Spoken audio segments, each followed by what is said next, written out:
Hey everybody, hope everyone is having a fantastic Friday night. Thank you to everybody taking some time out of your Friday to spend a little bit of time with us tonight, and I can promise it will be worth it because tonight's stream is gonna be spicy. I have a lot to say, as you can probably guess, being very passionate about this topic. We are concurrently streaming on YouTube, on Facebook, on Getter, on Rumble, and on Twitter. And I know our setup is probably not the best quality. I'm in a random hotel room in Virginia at the moment, using my built-in webcam and with not very good Wi-Fi. So we probably have a pretty significant delay in the stream, and I apologize for that. But we roll with the punches here with the stream because that's what we do, fully authentically. And I'm just very grateful for each and every one of you. So hang tight if there's a little bit of a lag when I'm reading some of your comments as they come through on the live stream, but genuinely I'm just so grateful for each and every one of you taking some time out of your day to spend with us. Tonight, we are back to normal stream setup and everything very soon. I'm headed back to my new apartment in Miami tomorrow morning, and all of my furniture got there while I was away. So I will have the full in-home studio reset back up with my move and everything this week, and just really excited to get back at it. As you guys know, I am on the road this week. This is the 6th state that I've been in during the last 6 days, which is insane. I went from Florida, where I just moved last Friday, to North Carolina first on Monday, then to Arizona, then to California, then back to Arizona, then back to North Carolina so I could get to Virginia yesterday. I gave a speech at Virginia Tech last night with Students for Life on their Lies Pro-Choicers Believe tour. Did the same thing again tonight at Liberty University. I'm in Lynchburg, Virginia right now. It was my first trip to Liberty, which has been a blast so far. And Lynchburg is a very cute town. And then I'm back to Florida again tomorrow.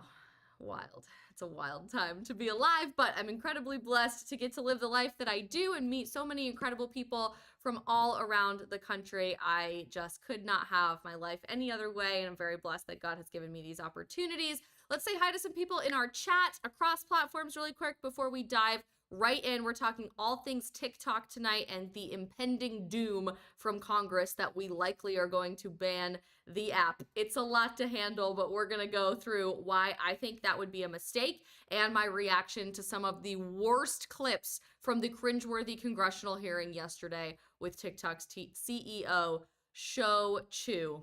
It's wild, you guys. Christian Miller is watching on YouTube, says, I've never used TikTok and I never intend to. You know what, you guys, if you disagree with what I have to say, I want to know that even more throughout the stream tonight. Drop that in the chat. I love getting a difference of opinion and just having a real conversation about all of this stuff. Melissa agrees in our YouTube chat. Jordan is watching on our YouTube chat. Amplified Truth is watching and is in our YouTube chat. Thank you so much for being here. Alex Padron is watching over on Rumble tonight, which is awesome. Says, I have to hop on here. Getter and YouTube have character limits in the chat. I asked Dennis Prager about this a couple of weeks ago, and he said anything that supports a communist regime is bad for everyone. Couldn't get my entire point across. I was limited to a 30-second video. Excited to see what you think about all of this that we're going to talk about tonight, Alex, and I'm glad you're over in our Rumble chat. If any of you other Rumble people are watching currently right now, don't forget to use our chat. We want to know where you're watching from if you're a first-time viewer and your thoughts throughout the entire stream tonight. Charles Chamberlain, Gary Upchurch, was a teen teacher, M-Rock, all of our Getter gang is over in our Getter chat tonight. Craig is watching. Hey, Craig, I haven't seen you in a while. He says, greetings from West Yorkshire, England. It's been a while, but I still follow you. I'm so glad you're here, Craig, and thank you for watching from across the pond. Big Time James is watching. I'm so glad all of you guys are here. Don't forget to hit the repost button if you're watching on any platform or share this link with somebody else. And do me a huge favor as we're getting started with the stream tonight. And don't forget to hit the follow or subscribe button on any platform that you are watching on. As an independent creator, it makes a huge difference to me whether you follow and subscribe or not.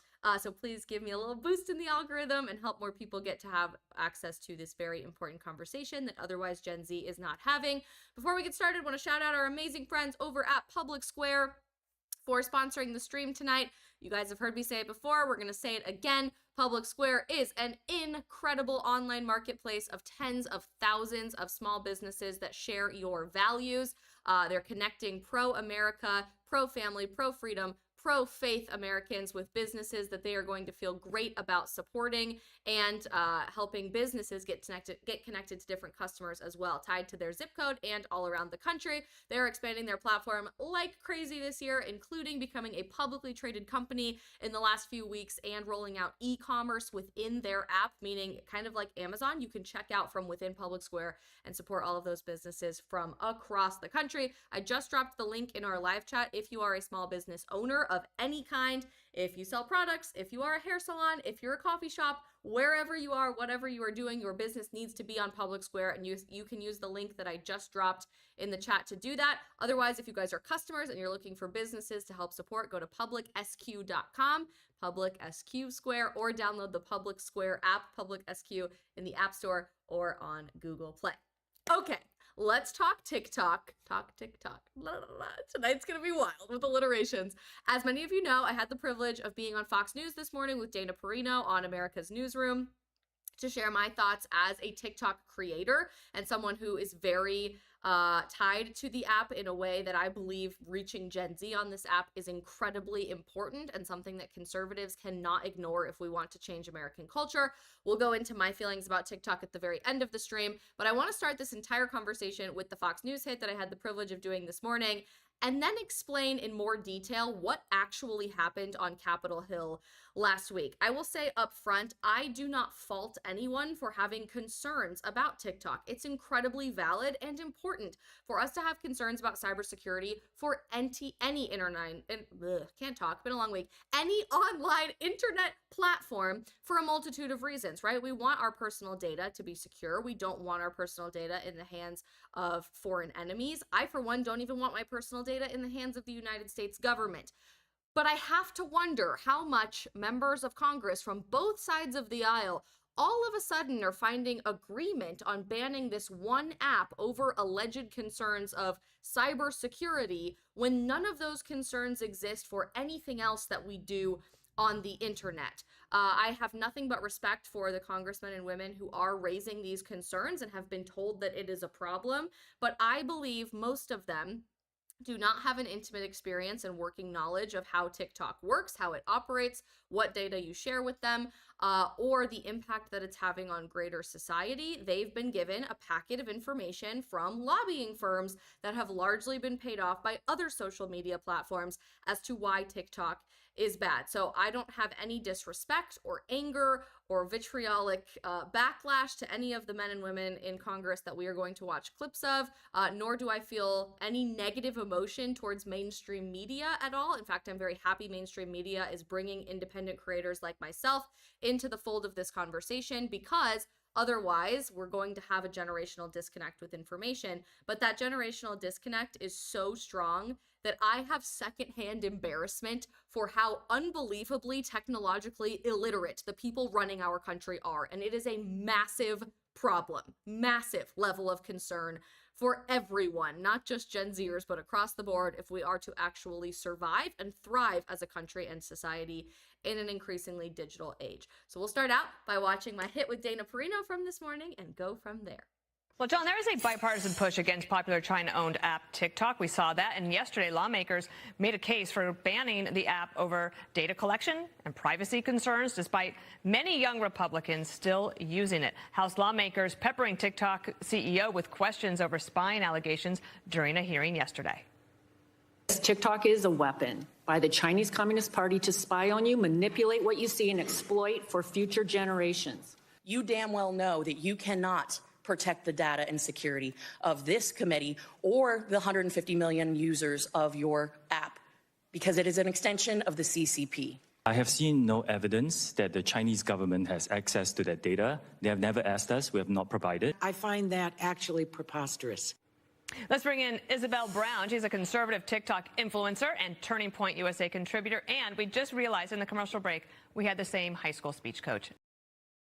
So that's actually true. I'll pause it right there. I actually got to tell her in the middle of my hit, before it even started in the commercial break, that she and I had the same high school speech and debate coach from way back when. Just a couple Colorado gals here. And it was really fun finally getting to meet her in this hit. So, okay, from me to you, wonderful to have you here, Isabel. So here's some data that TikTok can collect from you. Let's put that on the board for everybody to see. Your contacts, your camera, your keystroke patterns, private messages.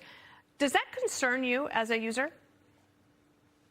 You know, Dana, it's an important question, and I think cybersecurity really should be at the forefront of the minds of all of our lawmakers and policy institutors in Washington and around the country. When you look at this list specifically, many of the things that people are most concerned about specifically require your permission to share that data. So if you're paying attention, that data is specifically protected. But beyond TikTok, this is the same information that's shared when you open your phone through Face ID or Touch ID on your computer, when you're sending text messages or emails through apps on your phone. Cybersecurity is a much bigger issue than this one particular app.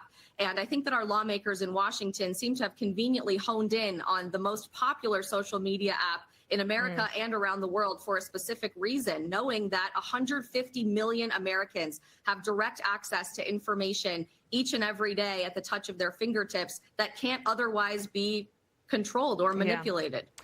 You know, it's interesting because ByteDance is a Chinese company. Then they could at any time, China under their laws can reach in and say, give us all your information. I think that's one of the things the lawmakers were bringing up yesterday, but it's not lost on them that a lot of young people are using this app. Listen to Congressman Mike Gallagher.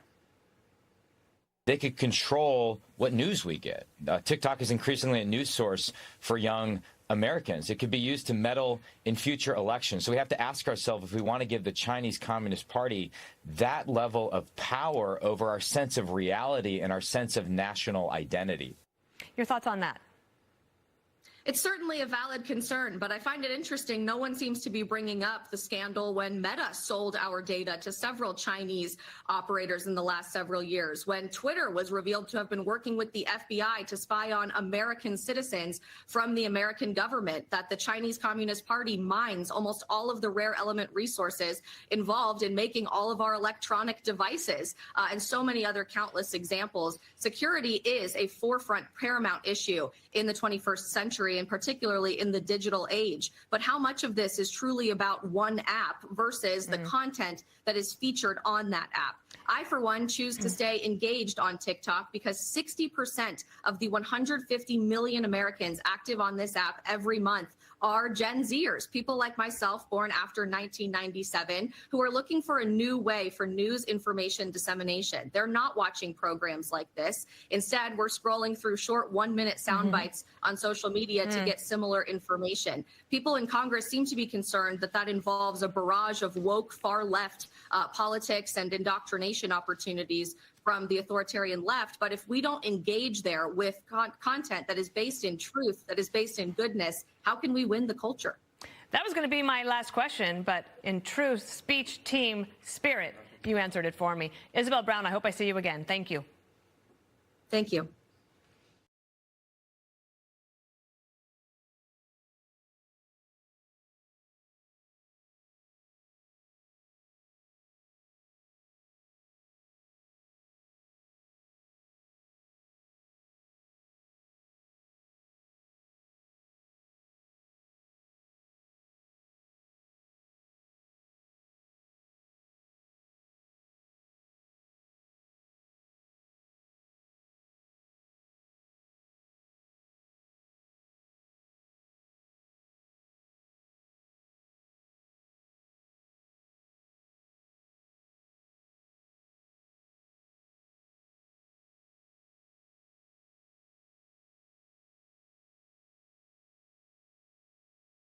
Guys, our audio got turned off. I'm sorry. Wow. Welcome to streaming in the 21st century in a hotel room. Sorry, I don't know what happened there.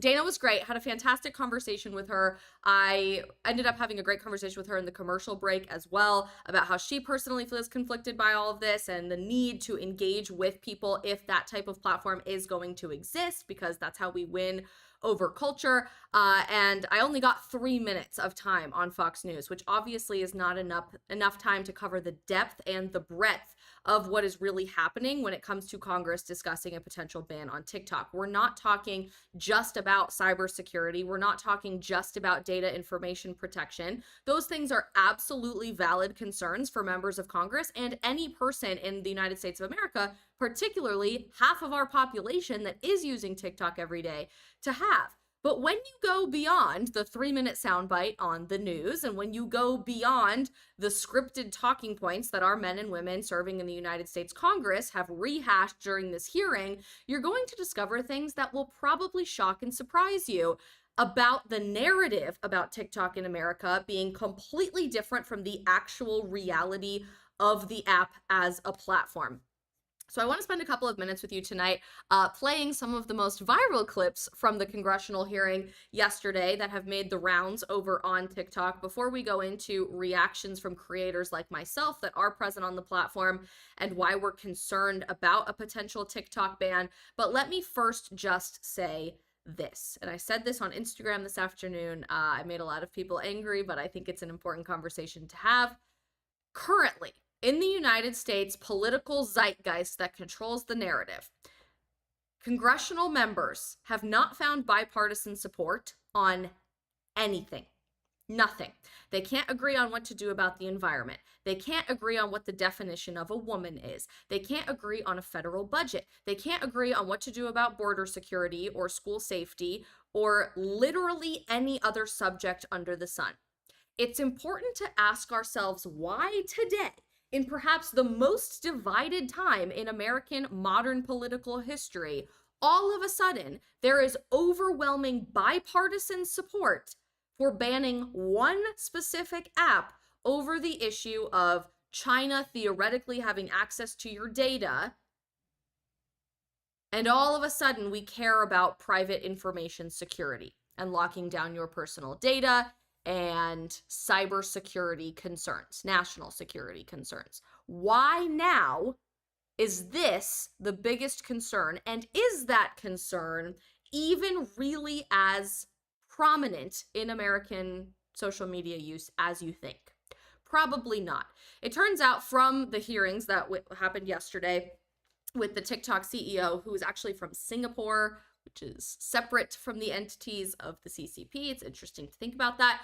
His name is Shou Chu. He testified before Congress in a committee hearing yesterday, and it turns out ByteDance, which is the parent company of TikTok, is not owned by the CCP, despite what many people would tell you. 60% of the company's ownership is from global investors, wealthy investors that made the platform as big as it is, scattered all over the world. 20% of the company's ownership is from the individual who owns ByteDance, and the other 20% of the company's ownership comes from the employees who work for the company, 7,000 of which are American citizens. The company is not headquartered under the jurisdiction of the Chinese Communist Party, but rather in two locations, Singapore and Los Angeles. And what members of Congress are trying to tell you is that the CCP almost inevitably is going to have access to your data at any point, at any time, because of Chinese law. In reality, the majority of company ownership is not subject to the CCP. So while there is a potential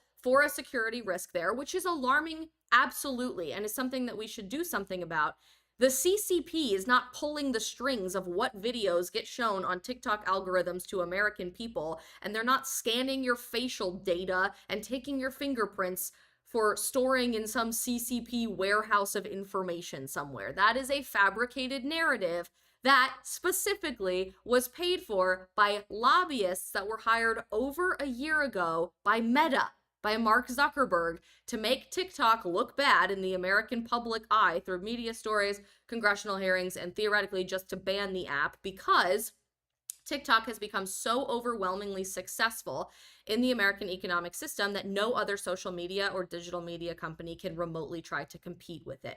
Today, right now, there are 1.5 nearly billion users on TikTok every single month from around the world. 150 million of those people are here in the United States, and 60% of that 150 million user base is Gen Z. That's the entirety of Gen Z. There are about 73 million Gen Zers in America today, and almost every single one of us are present, are active, are engaging on TikTok every single day. Compare that with Twitter, for example, which has resurrected itself to become the darling social media platform of the American right today. There are about 450 million active users on Twitter, which is a significant jump since Elon Musk bought the platform, but that's literally less than half of the number of people consistently engaging in information through short-form videos rather than text-heavy content, which is not as popular and doesn't have the opportunity to be viral as much as a video piece of content as TikTok. As a result, Meta, YouTube, everybody has copied the idea of TikTok videos. You see Instagram Reels and Facebook Reels. YouTube Shorts are like the #1 thing published in the algorithm right now and trying to get people subscribers. Even Getter has G-Talk, if you guys are watching on Getter right now, because TikTok revolutionized the social media space, and even all of those knockoff versions of what a TikTok video is are not nearly as popular, are not nearly as effective, and don't reach nearly the amount of people that a TikTok video does. So I was talking through this with my parents as I was preparing for my Fox News hit last night, and my dad powerfully reminded me that this reminded him a lot of the 1980s, when Ford and Chevy and General Motors were extremely concerned when all of a sudden the American car market was accepting imports from Toyota, for example, a foreign Asian-based company that all of a sudden was taking customers away from the American-based companies that already had a chokehold on the market. And there were congressional hearings at the time and a national conversation on whether or not we should ban foreign imports of car products and cars themselves to let American companies dominate the marketplace. Interestingly, they didn't ban those cars, as we know, and now we have even more foreign imports from Toyota to Kia to Volkswagen to everything. And American car companies were forced to do what the market does best: innovate and create better products to hold on to their base of consumers and to attract new consumers. In fact, we even out-innovated everyone else by dominating the electric car market and instituting Tesla and countless other American car company brands that are still successful even though there was more competition in the marketplace. This is the exact same scenario where now, instead of General Motors and Chevy and GMC and Ford paying off lobbyists to tell Congress to ban a foreign car company, Meta and Google are paying lobbyists to tell Congress to ban a foreign social media company so that they can have a larger share of the marketplace. Mainstream media fits into the same conversation as well, just in case you're wondering, and something that is so insane to wrap your mind around is that for Generation Z, the way that we handle information exchange, like these live streams, is not happening through cable television, through magazines, through newspapers, etc. The vast majority, well over 90% of my generation, gets most of our news from social media every single day from platforms like TikTok. Last month, one cable news company dramatically outranked any other cable news company in their viewership and ratings. Actually, it was Fox News, interestingly, which I was on this morning. And in February of this year, just last month, they had over 1.4 million unique people who viewed a Fox News program throughout the month. That's a lot of people. Until you start comparing that with the opportunity to reach that many people every single day on social media. My Instagram account, for example, which only has about 250,000 followers, last month in February of 2023, reached over 10 million unique people. And I often get well over 1 million views on single TikTok videos every single day. Every day. We're talking about people who have followings of 30, 40, 50 million people on a platform who can reach 1 billion people every single day. Members of the US Senate, who we're also going to watch a video for about this, are suggesting that maybe this is of concern for mainstream media companies as well. So banning TikTok would allow all of this time that people aren't spending on their phones to go back to watching CNN, MSNBC, and Fox News as well. It's a really scary conversation. But what's even scarier about any of this, and we'll talk about my personal opinions on banning TikTok after we watch all of these videos, is how unbelievably technologically illiterate our members of Congress currently are. Most of these people have been in Washington, D.C., in the United States Congress, longer than I've been alive, some of whom longer than twice the time I've been alive, which is unbelievably frightening in and of itself and is an endorsement for term limits alone. but they literally don't even understand how the internet works. And again, I have no disrespect for these people. I do not believe that it's their fault that they don't understand any of this. I'm not trying to say that they're stupid or whatever, but these are the people that are trying to govern the internet and regulate the internet when they don't even understand how to use it themselves. These are the clips from the hearing that went unbelievably viral on TikTok yesterday. Well, John, there is a bipartisan push against TikTok will grow into a much. Did you hear that? We'll start over. TikTok will grow into a much bigger problem, a cancer, if you will. When am I going to get paid for the data you're getting from my children, my grandchildren? That's the stupidest. Are we acknowledging that you are getting paid from other companies then? That you're accepting lobbying money from other companies then? Thing I've ever heard. Does TikTok access the home Wi-Fi network? Only if the user turns on the Wi-Fi. I'm sorry, I may not understand the... So if I have a TikTok app on my phone and my phone is on my home Wi-Fi network, does TikTok access that network? That is the stupidest fucking thing I've ever heard. Can you say with 100% certainty that TikTok does not use the phone's camera to determine whether the content that elicits a pupil dilation should be amplified by the algorithm? Can you tell me that? We do not collect body, face, or voice data to identify our users. We do not. The only face data that you get, that we collect, is when you use the filters to have, say, sunglasses on your face. We need to know where your eyes are. Why do you need to know what the eyes are if you're not seeing their dialect? I have never heard someone say so many wrong things, one after the other, consecutively in a row.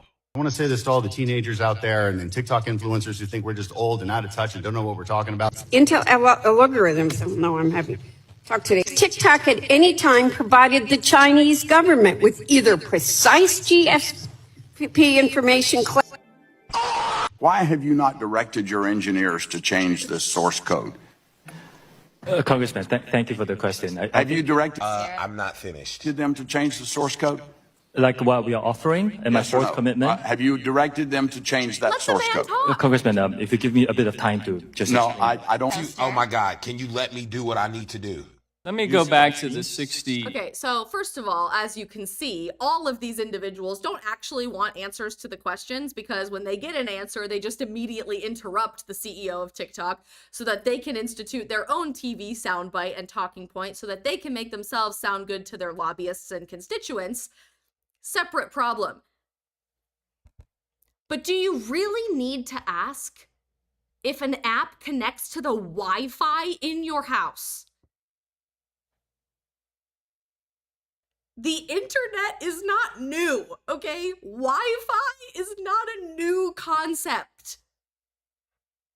Like, I feel my brain cells deteriorating before my very eyes. This is not a new concept. Facial filters and knowing where your facial structures are is not new to TikTok. We've been doing this on Snapchat, on Instagram, everywhere for years. Like, this is not new, people. This one's one of my favorites. So now the government wants to be the parent of the child. So they're saying the quiet part out loud here. This is a Democrat representative from Maryland. They don't want to parent their own kids and deal with screen time of their own kids and talk to their own kids about dealing with technology. It's better to just ban technology all outright because they don't like how much time their kids are spending on screens. minute limit, because my understanding is that teens can pretty easily bypass the notification to continue using the app if they want to. I mean, let's face it, our teens are smarter than we are by half. By half? What does that mean? And they know how to use the technology, and they can get around these limits if they want to. Are you measuring how many teens continue to exceed the 60 minutes of time on that app? If you don't already know, TikTok already instituted a 60-minute time limit on the app for teenagers, and they are the only social media company that has done that. So people are saying that there's concerns about mental health with teenagers spending way too much time on social media platforms. I share those concerns. I don't think banning the app is the solution to those concerns. I think taking responsibility for your children and parenting your own kids instead of the nanny state parenting your kids is the solution there. But they're angry at TikTok for kids spending too much time on the app, even though Meta through Facebook and Instagram doesn't show you a 60-minute limit. YouTube doesn't show you a 60-minute limit. It just automatically starts the next video. Snapchat doesn't give you a 60-minute limit through all their little short form videos that you're supposed to keep scrolling through. Can you really not take your kid's phone away after 60 minutes? So you need to ban an entire platform for information sharing that's given rise to 5 million small businesses in the United States and is where 60% of 150 million people my age spend most of our time? I don't know. Seems kind of lazy. We understand how that's working. We understand those concerns. Our intention is to have the teens and their parents have these conversations about what is the appropriate amount of time for social media. That's why we give the parents what we call family Let me ask you this question before I run out of time. Again, just interrupt him because it's better for you to just keep talking than get an actual answer. If you concluded that putting some reasonable limits in place and trying to find a way to enforce them would lead some percentage of your users to leave TikTok and go somewhere else, is that something that you're prepared to accept? Yes. Again. What else do you want the man to say? Like, he's answering your questions. It's a good thing, right? Big shout out to Jason in our YouTube super chat. Thank you so much for donating. Means the world to me as an independent creator. He says, I feel like saying that TikTok collects people's data, so it should be banned, and thinking that the other social media apps don't is kind of naive. That's exactly correct. We're going to cover that as soon as we're done watching all of these videos. But thank you so much, Jason, for donating in our YouTube super chat. Means the absolute world to me and makes such a difference in my life. So thank you guys so much. Let's keep watching. We do not collect body, face, or voice data to identify our users. I find that hard to believe. It's our understanding that they're looking at the eyes. How do you determine what age they are then? So also, is anybody else noticing that these congressmen and women are saying that TikTok does something? The literal CEO of TikTok is saying, we don't do that thing. They all look down at the piece of paper that's in front of them and say, well, that's not what my understanding is, because they are scripted talking points from Meta-hired lobbyists. And then when it gets proven wrong to them, they're like, what? Insane. We rely on age gating as our key age assurance. Age gating, which is when you ask the user what age they are. We have also developed some tools where we look at their public profile to go through the videos that they post to see whether... Well, that's creepy. Tell me more about that. It's public. So if you post a video, you choose that video to go public, that's how you get people to see your video. That's literally how the internet works. If you don't want something public, don't post your face on the internet. Hardly a difficult concept. We look at those to see if it matches up the age that you talked about. Now, this is a real challenge for our industry because privacy versus age assurance is a really big problem. Look, you keep talking about the industry. We're talking about TikTok. You keep talking about the industry. We're talking about TikTok here. We're talking about children dying. Do you know how many children have died because of this? Do you have any idea? Can you tell me? Congressman, again, it's heartbreaking. Can you tell me how many children in America have died because of challenges like this? The majority of people who use our platform use it for positive experiences. That's not what I asked you. I asked you, tell me the number of children, of U.S. children who have died because of these challenges. Congressman, again, the majority of people who come on our platform get a good experience. I'm not talking about the majority of children. I want to know a number. Dangerous challenges are not allowed on our platform.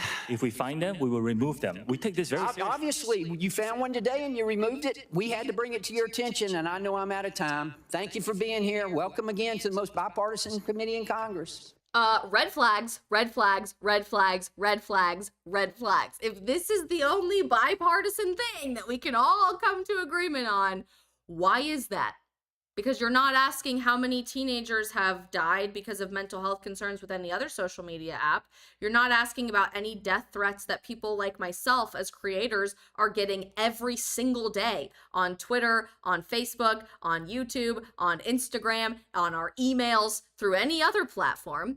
You're not asking about the amount of inappropriate adult-only pornographic content that's present every time I scroll through Twitter, because Twitter's great, because Elon Musk owns it. But how many kids have died directly from TikTok? What an insane question to ask. Well, and as was pointed out by Chairwoman Rogers, you have regular contact with Chinese Communist Party Secretary, Mr. Zhang Fuping, who is your boss at ByteDance, correct? No. No. No, he's Interesting. neither my boss, nor do we have frequent contact. So I actually really love this congresswoman. I've met her several times. She's phenomenal. I think she does a really great job. But this is a great example of you're given talking points. We don't follow up with the research on those talking points, which we should be doing more of for any congressional hearing. But we assume that this app is owned by the CCP, and it's not, actually. You have regular contact with ByteDance. With the CEO of ByteDance. Who is Mr. Zhang Fuping is the editor-in-chief. He's not. My colleague, Representative Burgess, a few minutes ago exposed that TikTok and ByteDance share legal teams. You confirmed this, correct? Our general counsel is Yes. an Yes or American no? lawyer, Yes. veteran of Microsoft. Also, my Many colleague, Representative Latta, confirmed that your parent company, ByteDance, currently can access user data. Yes? We have to be more Yes. specific. Yes. After You Project say- Texas, no. Any company can access the data of its users that you provide, like your name and your age, to create an account. I'm going to explain what Project Texas is here in a minute, but this is their response to what they're going to do about cybersecurity concerns. I'm not asking after Project Texas, I'm asking now. Yes. Some user data is public data, Congresswoman, which So means you confirm everybody that. can search What's for it on the interesting internet. to me, Thank you, Big Time James, for your donation in our super chat. Appreciate you guys so much. Really appreciate you. These get a little bit crazier. We have a few more to watch, and then I'm going to provide some commentary, so hang tight. To divest from ByteDance and Chinese Communist Party ties if the Department of Treasury instructed you all to do so? Congressman, I said in my opening statement, I think we need to address the problem of privacy. I agree with you. I don't think ownership is the issue here. With a lot of respect, American social companies don't have a good track record with data privacy and user security. I mean, look at Facebook and Cambridge Analytica, just one example. So, boom, roasted. I do think that, it is not about the ownership. It is a lot about making sure we have Project Texas, making sure that we're protecting and firewalling U.S. user data from unwanted foreign access, giving third parties to come in to have a look at this, and making sure that everybody is comfortable. We're giving transparency and third-party monitoring, and that's what we're doing for Project Texas.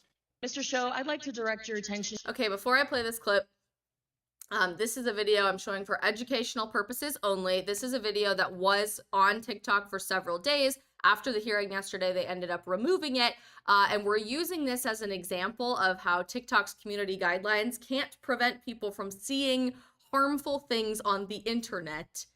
And therefore, TikTok as an entire platform should just be banned, I guess. Let me know your thoughts on this in the comments, because I'd be fascinated to know what you think. To the screen for a short video, if you don't mind.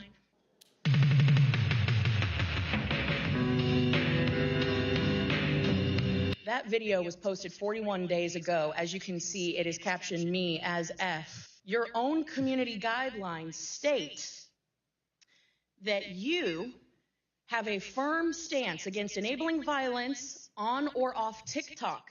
We do not allow people to use our platform to threaten or incite violence or to promote violent extremist organizations, individuals, or acts. When there is a threat to public safety or an account is used to promote or glorify off-platform violence, we ban the account. This video has been up for 41 days. It is a direct threat to the chairwoman of this committee, the people in this room, and yet it still remains on the platform. And you expect us to believe that you are capable of maintaining the data security, privacy, and security of 150 million Americans where you can't even protect the people in this room?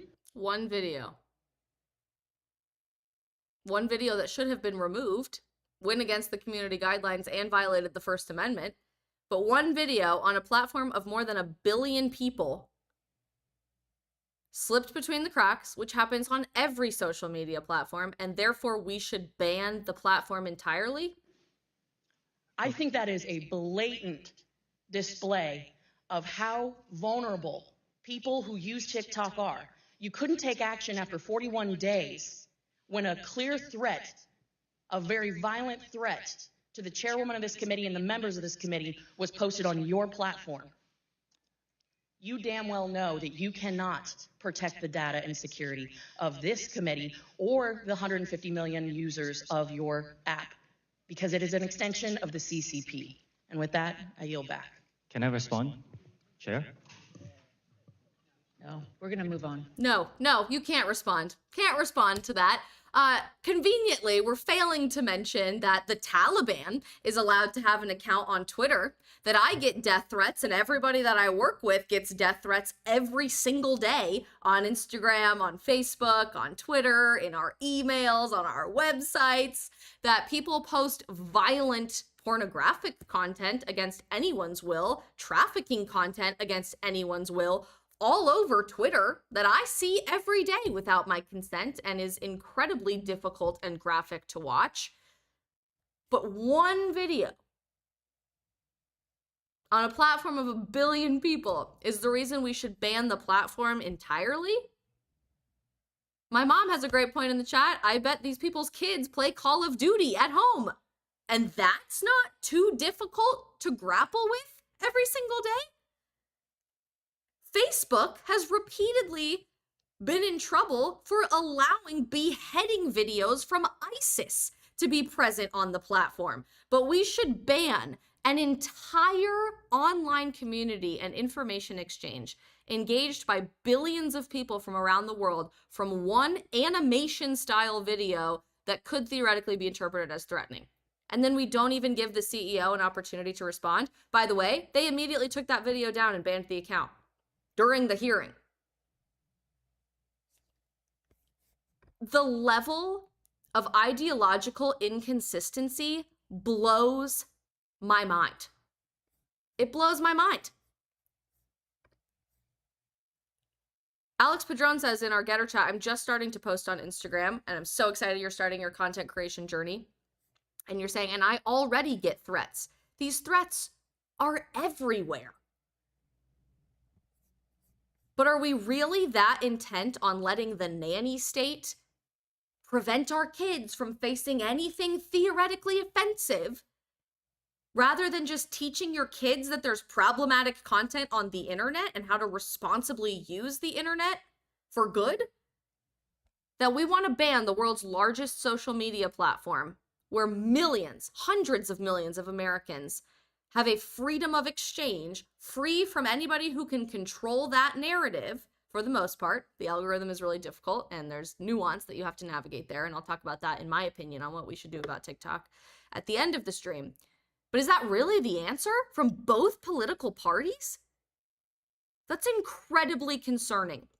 The narrative isn't just contained to this one committee in the House of Representatives that had the hearing yesterday as well. U.S. senators from different committees are starting to speak out about this in addition to the hearing, and I'm really curious to know your thoughts on this next clip. No, but the government is saying the quiet part out loud. Truth is, with 100 million Americans daily on TikTok on an average of 90 minutes a day, this is an issue. I imagine most of you would like your networks to get 90 minutes a day from 100 million Americans. We've got to make sure that we take care of that national security based concern. I imagine most of you and your mainstream media networks at this press conference would love to have those 150 million Americans spend their time every day with their eyes glued to a television screen, pushing a very specific ratings-driven agenda that's designed to divide you, to make you afraid, to make you stay glued to the TV instead of following independent creators who aren't being paid off by massive advertisers or owned by a corporate machine that are trying to push a specific agenda. So we hear your concerns about data security. We'll get that taken care of for you right away.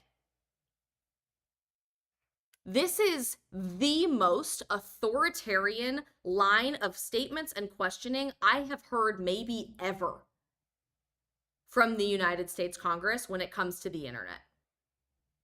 and how disgusting that we hide behind a facade and a guise of pretending we care about national security and cybersecurity, which they don't actually care about. We'll go into that in a second. So that we can ban an app because more likely than not, the lobbyists that Meta hired a year ago, we'll read the article in a minute, paid for these people's campaigns from both sides of the aisle and don't want to deal with the competition of a foreign social media company. If you don't believe that the idea of it's not right versus left, it's everybody in power versus everybody else is driving American culture today, it is time for you to wake up. I don't know how more clearly I can say that and express that idea. So here's the thing. They're not actually worried about cybersecurity. They're not actually worried about your data being collected. They'd like to say that, but A, they didn't even want answers to any of their questions that they asked the TikTok CEO about the subject. And B, in the last few years, Meta has been caught stealing data from Americans and selling that data to several subsidiaries of the Chinese Communist Party and Russian agents as well. Twitter has been caught taking some of your data and giving that to other parties, including for the FBI to spy on American citizens from your own government. 1984, anyone? They're not concerned that the Chinese Communist Party is buying millions of acres of farmland throughout all of Middle America to undermine the American agricultural industry. They're not concerned that China mines well over 90% of the world's rare element resources that make every single one of our electronic devices, every single one that are also manufactured in China, by the way. So you don't think China's already tracking your data when you use Face ID to open your phone or your fingerprint to open your computer or just use that phone or computer in general? They're not concerned about the Chinese Communist Party instituting Confucius Institutes on public university campuses all over the United States to undermine American academia and higher education to push a pro-communist party agenda in the United States from the inside out. They're not concerned about the Chinese Communist Party's ties to major athletic wear companies like Nike or major sports industries like the NBA or major entertainment industries like Disney. Not a peep. So I have a really hard time believing that cybersecurity and national security and data information is really of concern here when either A, you're remaining ignorant on purpose to the fact that all of those things are happening, or B, you know that all of those things are happening and you don't give a crap because your campaign doesn't get a massive payout from a lobbying firm that was paid to make TikTok look bad when you bring any of those things up. It's disgusting. Meanwhile, independent creators like myself, owners of over 5 million small businesses that have made a living thanks to TikTok, that have employed literally countless individuals and given jobs and stimulus back into the American economy thanks to the virality opportunities on TikTok, and more than 7,000 Americans who work for TikTok and will have their jobs taken away if this is banned, had a lot to say on the platform as well. Let's see what they think. I posted a video last night talking about the potential TikTok ban, and after watching the congressional committee grill the TikTok CEO for about 4 hours today, I'm going to say what I really want to say. Now, like I said last night, I never talk about politics, and the only reason why I'm comfortable talking about this is because I don't think it's a left side of the aisle or right side of the aisle type issue. Most of the people that you're going to watch in this next little compilation have never talked about politics ever on the platform. It's a free speech issue which affects all of us. There very well may be security concerns with this app, but we may never know because they never would let the man answer a question. Common sense tells me that you only ask a question when you're looking to gain knowledge or understanding. It couldn't have been more clear that these congressional committee members only wanted a soundbite and TV time. And let me go ahead and say this, those congressmen and congresswomen, they don't give a fuck about me and you. You know what they care about? Lining their pockets with lobbying money. If they did really care about the American people, you know what they'd be focusing their efforts on? The fentanyl problem in this country, the opioid epidemic in this country, sexual exploitation of children in this country, child trafficking in this country, school violence in this country. But you know why they ain't making that their problem? Because they ain't getting money from lobbyists to make it their problem. I said what I said, believe every word of it, stand behind every word of it. Y'all have a good night. If you live in America, you should be fucking terrified. Hell, if you live in the world, you should be terrified. Let me tell you something. If the government bans TikTok, it will be the beginning of the end. Yep. And for all of you who say, oh, no, it's good, it's okay, they should ban it, you're an idiot. You are the biggest moron, and you will be the first one that they put the frickin' microchip in and put you in a work camp. It has nothing to do with security. I mean, guys, that balloon that was over America for a couple days, I mean, come on, it was there a couple days. I mean, our phones are made in China. There are so many things that are in China. The point is, once they take away that freedom, they're going to take away every single freedom you have. In the next decade, every single one of us is going to have a microchip in us. Well, I wouldn't let them do that to me. They will arrest you and they will make you have the chip. Oh, and don't worry, if you try to unalive yourself, they'll have a setting where you can't do that. They control everything. They have manifested this. This is their world. And the worst part is all of you let it happen. All the truth you can from this app before it's too late. I've been really surprised to see just how comfortable so many Americans are with the idea of a government-censored internet. They've been Well, when you put it that way. calling it a ban on an app, but if you actually look at the bill that's been introduced, it's clearly far more than that. And the thing is, a lot of the reports that you've been reading, they haven't seen the bill. I will say, before we watch this guy's full clip, he talks about Section 230 as a bad thing. If Section 230 got removed, I think Section 230 being removed would be a really good thing. But that's the opportunity for conversation that we otherwise won't get to have if you don't get to download apps like this. U.S. corporations have so much power now that the journalism we read really isn't journalism, but the regurgitation of corporate press releases. Go look at all the articles about the ban on TikTok. See how many of them are actually mentioning what bill they're talking about or where the status of that bill is. Has it been voted on? How are they actually planning on instituting this ban? No one's asking these questions. They're just repeating the talking points that have been provided to them by lobbyists. Lobbyists representing some of the biggest American corporations. Corporations like Meta, who stand to make billions of extra dollars if the US government bans TikTok. But here's the thing, everyone keeps on reporting this as if Biden is ready to sign this into law. If you remember Schoolhouse Rock, that would lead you to believe that this has already passed the House and passed the Senate. But it hasn't. This is what I think is going on. The corporations who stand to benefit from this banning are seeding the story into the media that it is already done. It's a done deal. Don't worry about it. There's nothing you can do. Don't talk to your senators. Don't talk to your congresspeople. There's nothing you can do. Just come over to Instagram and everything will be fine. That's just not true. This bill has only been introduced, so it's far from over, and there's still a lot we can do. Look, on the official Congress website, the text for this bill still hasn't been submitted. And I bet literally none of the mainstream media outlets that you're listening to talking about this potential TikTok ban are explaining where this is at in the process. Everybody's saying, oh, we're going to ban TikTok. How does everybody feel about it? They're pushing a narrative and an agenda on you. And when you limit the opportunity for independent journalism and individual creators like myself and this guy that you're watching on TikTok to go show you the primary source, which is what TikTok has become all about. If you still think it's about dancing in your bathroom, wake up. We are way far beyond that post-COVID. Stuff like this falls through the cracks when people in powerful corporate boardrooms in New York City get to control what information you see. Here are the co-sponsors of this bill. There's a lot of people on here, both Republicans and Democrats, who I think their constituents would be very surprised to hear that they support censoring the internet. I don't think these people see it as internet censorship, because I don't think these people understand the internet. As we just learned from the last several clips that we watched about Wi-Fi connection and needing to give your age to an app that you sign up for. But that's what it is. One of our most common criticisms of our adversaries is that they censor information from their citizens. Yep. So why are we doing the same? Thank you. Of course, there's also incredible memes that have come out as a result of this. This one was sent to me by my amazing friend Daisy and again by my fiance this afternoon. Members of Congress when they are told that the TikTok app can connect to Wi-Fi. Wow. I didn't know that. I just, you're telling me now for the first time. Oh man, I love the internet and I love how my generation is able to laugh about everything, even in the midst of what we can probably anticipate is going to be a ban on the most successful and widespread social media app in American history.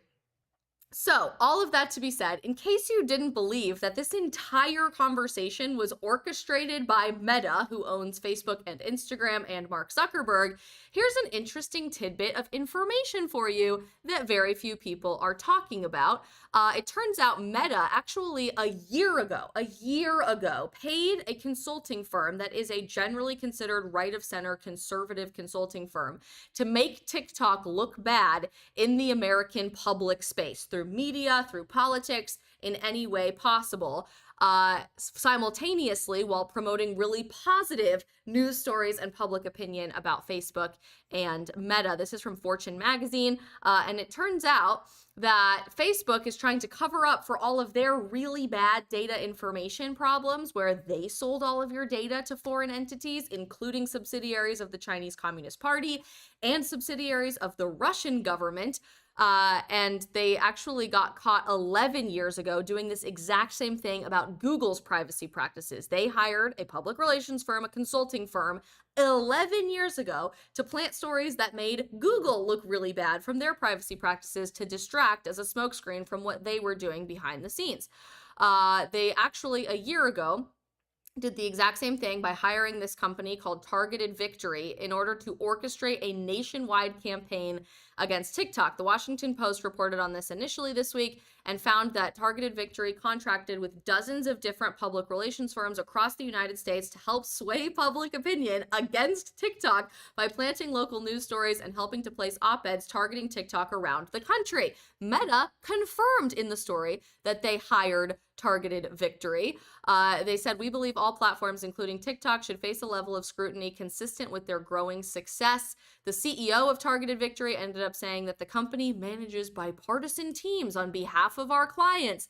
Interesting then that this is an incredibly bipartisan piece of support happening from Capitol Hill right now. It is public knowledge that we have worked with Meta for several years and we are proud of the work that we have done, said the CEO of Targeted Victory. The Post obtained internal emails from this consulting firm and outlined a campaign to undermine TikTok, which is owned by ByteDance.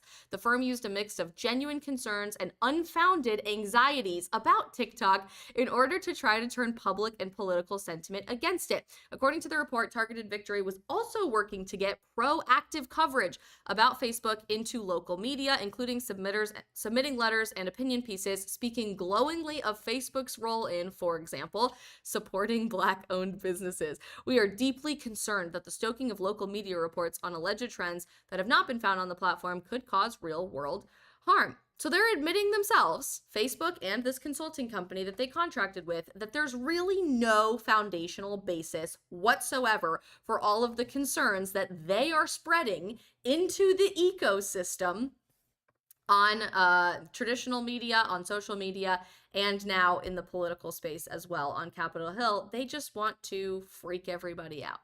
That's the biggest goal that they have. If that is not concerning to each and every one of you, I don't know what is.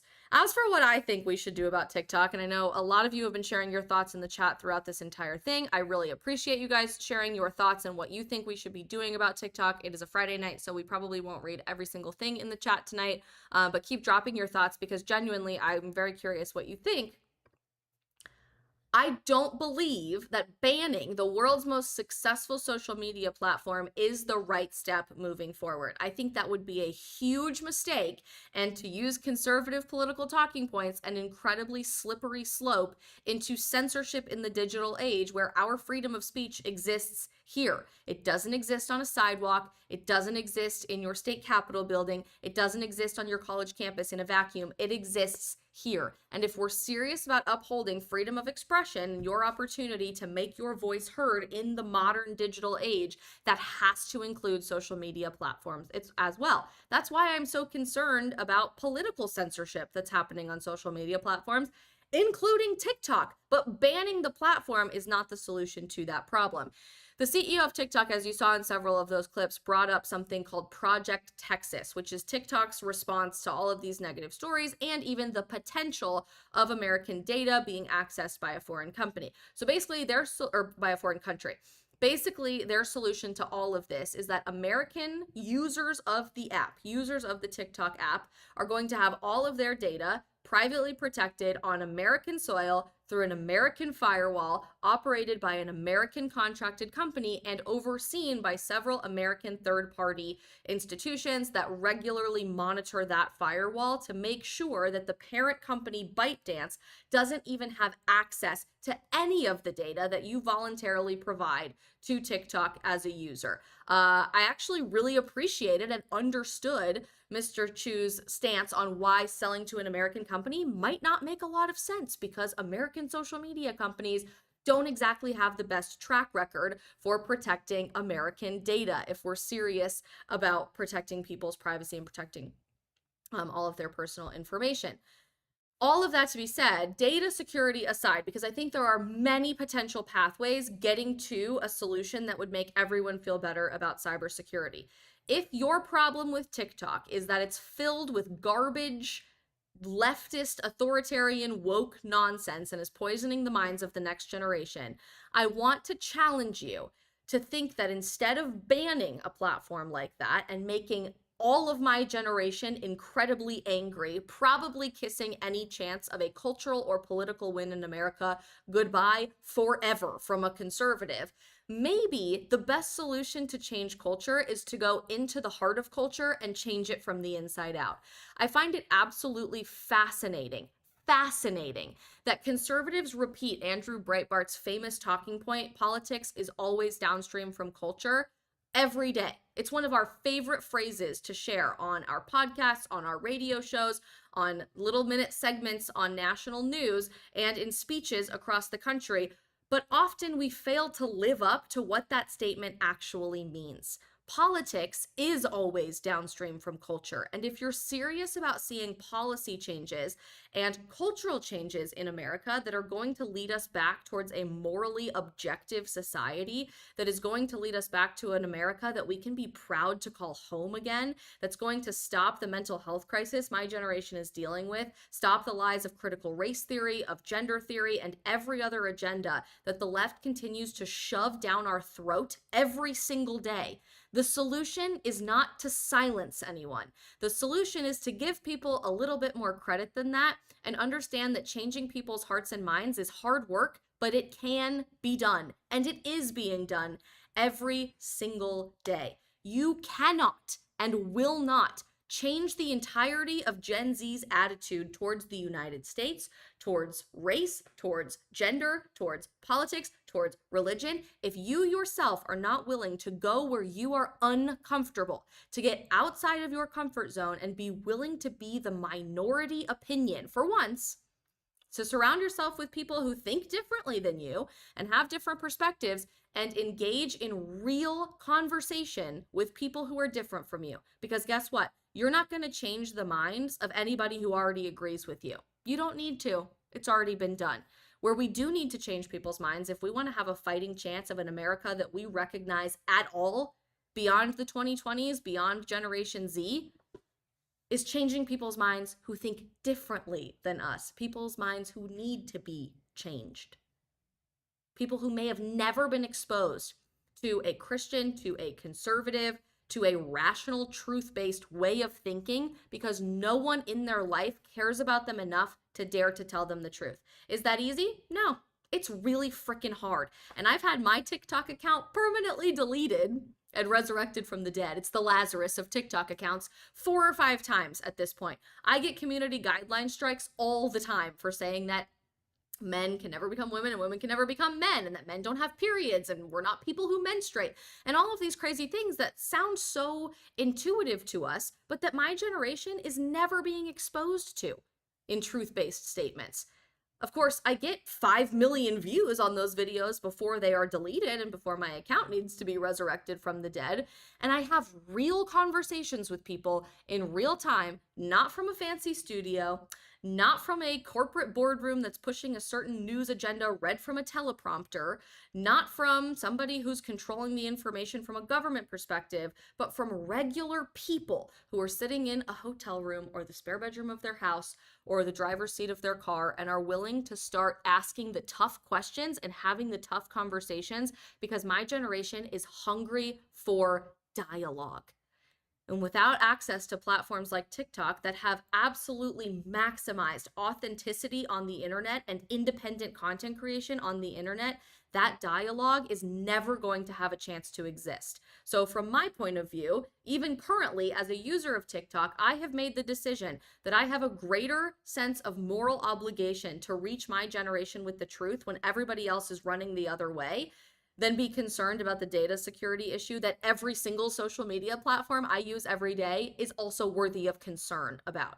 I would love to see America come together and institute real cybersecurity. That's an important issue and something that should be bipartisan and should be at the forefront of national conversation. But I am sick and tired of politicians hiding behind this facade of suddenly caring about your information when they are perfectly fine with your information being spied on by the American government or being sold to foreign governments by platforms that pay them a lot of money. Because in reality, what's really going on here is that they're uncomfortable by the fact that every single day, people like me reach millions of people with information that isn't otherwise being covered in national news or through press releases on Capitol Hill or the approved talking points for the media. They don't like the idea that we don't need to pay tens of thousands of dollars in college tuition to teach ourselves about entrepreneurship, which has ballooned out of control in America thanks to TikTok. They don't like the idea that we're talking across the aisle instead of hating each other every single day on TikTok. They don't like that there's an opportunity to change hearts and minds, because guess what? If there's no opportunity for widespread political division instead of dialogue, these people don't have something to run for office on every 2, 4, or 6 years to go back to Washington, D.C. and make a career out of making you empty promises on a campaign trail so that they can have a lucrative career being paid off by lobbyists and consulting firms and being part of the public eye and political governance in the United States of America. I am so done. And frankly, I've never been more fired up about independent creation, including these live streams. So that's my 2 cents on the issue. I know many of you probably will disagree, and that's okay. But I hope I at least today challenged your perspective enough as to why social media platforms are so important, why it's imperative that we reach my generation where they are at, because they're not watching cable news. They're not watching C-SPAN. They're not watching all of the things that you expect them to. We're not even on Twitter or Facebook, for goodness sakes. We're watching clips of all of this stuff happening in real time, and independent journalists on platforms like TikTok and live streams exactly like this one every single day. And unless we are willing to confront culture where it's at, we are never going to change culture, and we will lose the American culture war. The fact that we even had to have this conversation today is indication that we are losing the American culture war. And I don't have a lot of popularity for saying that. I don't make a lot of friends in the conservative political movement for admitting that. But I think it's more important for us to look ourselves in the mirror and acknowledge where we can do better than pretend like we live in this perfect society where everybody will just be fine if we lack access to independent creators. That sounds like a pretty authoritarian communistic society to me, and I don't live in totalitarianism. I live in a free country where people can decide whether or not to download an app for themselves, weighing the pros and cons and the benefits and negatives on their own terms. Wow, I had a lot to say there. I literally did not shut up for the last hour and 10 minutes, so I appreciate you guys being here. Before you ask, no, there was no teleprompter. I was just going off tonight because I had a lot to rant about. Thank you so much for tuning into this stream. I really appreciate it. Don't forget, next week I am making a big announcement that my locals community is going to be hosting a few different specific series every week, including bringing back Outdated, our dating series, and a faith-based series that is only going to be in our locals communities for locals subscribers. So if you haven't already subscribed to my locals community, I would love for you guys to be there. So many of you jumped over there right after our stream earlier this week, and I will drop the link right now in the chat to be there. If subscribing for $4.99 a month is of concern to you financially, please send me a message on Instagram or any other platform, and we will get you a code to join anyway, because I don't want it to be a difficult barrier for you to reach all of those series and videos beyond our normal content that is available for free every day. As an independent creator, I am hoping to expand all of the offerings of stuff that I have for you, and that's a really great way for me to continue growing growing the content that we provide, hiring a team to make this even bigger and more. So I appreciate all of your guys' financial support. Same thing goes for our super chat tonight. I'm so grateful for all of you who take the time and the generosity to donate in our super chat. It means the absolute world to me, and I am an incredibly grateful independent creator every time I see those super chats come through. Do me a huge favor, if you haven't already, hit the subscribe or the follow button before we go tonight. It means the world to me. It makes a huge difference as an independent creator who doesn't have a huge team helping her amplify all of this. And if you learned something new tonight, or maybe you had your challenges or your perspectives challenged and wanted to expand this conversation beyond the stream, don't forget to help save this link, share it with somebody else, text it to a friend, email it to somebody, or if you're watching on Getter or Facebook or Twitter, you guys can go ahead and repost that really easily. Thank you all so much. I'm so unbelievably grateful for each and every one of you. I hope you have a fantastic weekend, and I can't wait to be back in our home studio next week. Be good people, tell the truth. I hope you guys had a great week, and we'll see you on Monday.